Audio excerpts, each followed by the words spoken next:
ان کی جو وصیت ہے، انہوں نے جو وصیت کی ہے، حضرت مولانا حیدر صاحب بیٹھے ہوئے ہیں، دیگر ہمارے علماء کرام بیٹھے ہوئے ہیں، علم میراث پڑھے ہوئے ہیں، سرکار فرماتے ہیں اگر کوئی آدمی اپنے کل مال کی وصیت کر دے تو اسی صورت میں اس کی وصیت صرف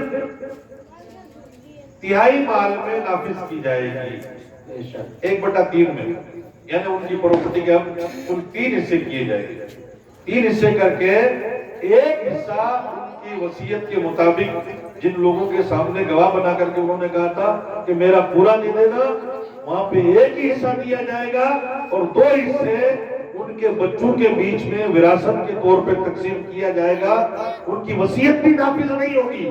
تو شریعت اتنا خیال رکھتی ہے کہ بچے کہیں بے دست و پا نہ ہو جائے، خالی ہاتھ نہ ہو جائے، جانے کے بعد بھی بچوں کے پاس رہنا چاہیے تاکہ اپنا چھوڑا ہوا مال کو دیکھ کر کے بچے اپنے ماں باپ کو یاد کریں کہ باجی یہ چھوڑ کے گئے تھے، باجی نے یہ چھوڑا ہے، بھائی صاحب نے یہ چھوڑا ہے، ان کا دیا ہوا ہے، ان کا عطا کیا ہوا ہے، اس کو یاد کرتے رہیں گے اور اس کے لیے اصالِ ثواب کرتے رہیں گے، اس کے لیے فاتحہ کا اہتمام کرتے رہیں گے، اس کے لیے جو ہے اصالِ ثواب کرتے رہیں گے۔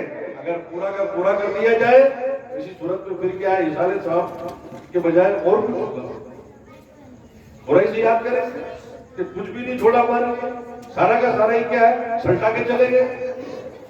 تو شریعت نے کہا کہ نہیں، اسلام نے یہ ضابطہ دیا کہ نہیں پورا نہیں دینا، حالانکہ اللہ کے راہ میں دینے کی بات تھی، آپ کو ہم کو دینے کی بات نہیں، اللہ کے راہ میں دینے کی بات تھی کہ اللہ کے راہ میں دے دینا، مسجد میں دے دینا، مدرسے میں دے دینا، پھر بھی شریعت کہتی ہے نہیں لیا جائے گا، نہ مسجد والے لے جا سکتے ہیں نہ مدرسے والے۔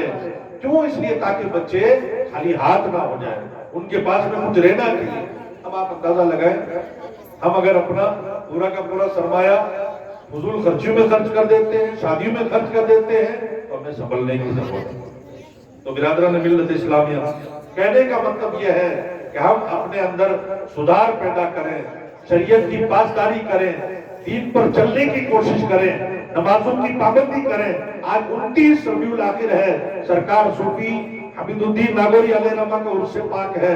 صوفی صاحب علیہ رحمہ کی زندگی کس سے عبارت تھی، کس طرح سے انہوں نے تپسیائیں کی ہے، مجاہدے اور ریاضتیں کی، تب جا کر کے آج ان کا نام باقی ہے اور قیامت تک لوگ ان کے آستانے پر جا کر کے محبتوں کا خراج پیش کرتے رہیں گے، عقیدتوں کا سلام پیش کرتے رہیں گے، اس لیے کہ انہوں نے اسلام کے منشا کے مطابق زندگی گزاری ہے۔ تو برادران ملت اسلامیہ، صوفی صاحب کی زندگی سے سبق حاصل کریں۔ اللہ نے ان کو بے شمار فضائل اور کمالات سے سرفراز کیا اور آج مین کے عرص کی تاریخ ہے۔ آج کا ہمارا جلسہ الحمدللہ سرکار غوث پاک رضی اللہ تعالیٰ عنہ کے نام سے بھی منسوب ہے اور صوفی صاحب کی روح کو بھی انشاءاللہ اصالِ ثواب کریں گے، کیونکہ مین جو تاریخ آپ کے وصال کی ہے 29 تاریخ کی ہے۔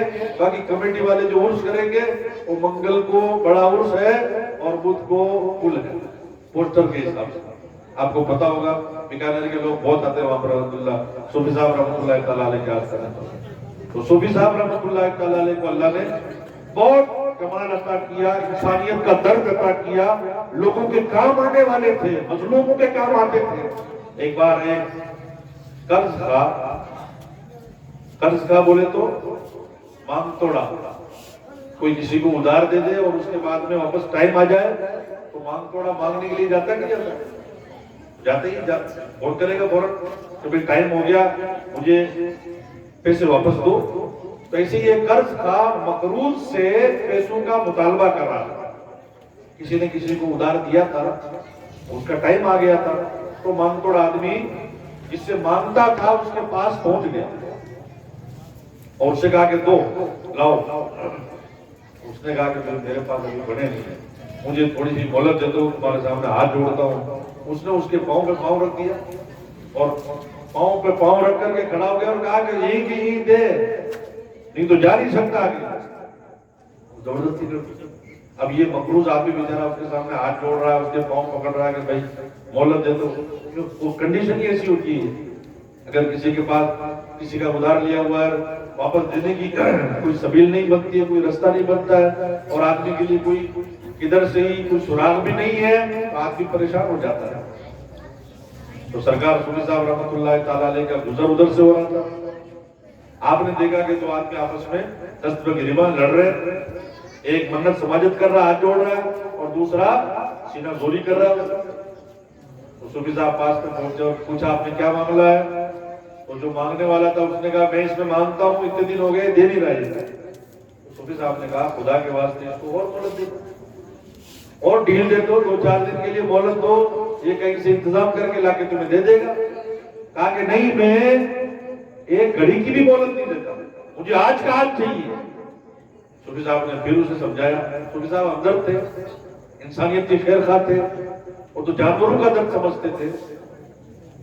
تو انسان ہے. ایک بار ایک گائے آپ کے پاس میں دوڑتی ہوئی آئی, اور ایک آدمی گائے کے پیچھے دوڑ رہا ہے. گائے نے آ کر کے کچھ کہا, اب وہ اللہ والے ہیں, وہ جانوروں کی بولیاں کو سمجھ جاتے ہیں. آپ نے گائے کی آواز کو سنا, اس کی بولی کو سنا, اور جب تک وہ آدمی دوڑتے دوڑتے پہنچ گیا, صوفی صاحب نے کہا ایسا ہے, اس گائے کی قیمت کتنے لوگے؟ کہا اتنے لوں گا. کہا یہ لو, جاؤ اور گائے کو یہ اس کو پریشان ہو. ایک گائے کے لیے آپ نے قیمت چکا کر کے ایک آدمی سے جو اس پر ظلم کر رہا تھا, پیچھے دوڑ کر کے ڈنڈے مار رہا تھا, اسے چھڑوا دیا. یہ شان سرکار صوفی حمید الدین ناگوری رحمۃ اللہ تعالیٰ علیہ کی ہے. ہمارے سنت ایسے گزرے جنہوں نے جانوروں کو بھی تنگ نہیں کیا, بھلا وہ انسانیت کا خون کیسے کر سکتے. وہ چونٹی والا واقعہ تو بارہ آپ نے سن لگا ہوگا, لاٹکوں سے, آپ کا سسرال تھا لاٹکوں میں, وہاں سے آ رہے تھے, رستے میں کہیں رکے تھے آپ کسی درخت کے سائے میں, تو وہاں سے چونٹی آپ کے کپڑوں پر چڑھ گئی, اور ناگور جب پہنچے تو دیکھا کہ یہاں چونٹی ہے. اگر اپنے کپڑوں میں ہو جائے تو اپنے تو کیا کرتے ہیں, یوں کرتے ہیں, تو ادھر جا کے گرتی ہے. صوفی صاحب نے اس کے درد کو سمجھا کہ یہ اپنے پریوار سے جدا ہو گئی ہے, یہ اکیلی یہاں کیسے رہے گی, ناگور میں تو اس کو آوڑے گئی, اس کا پریوار تو وہاں ہے, آپ واپس اس کو وہاں چھوڑنے کے لیے گئے.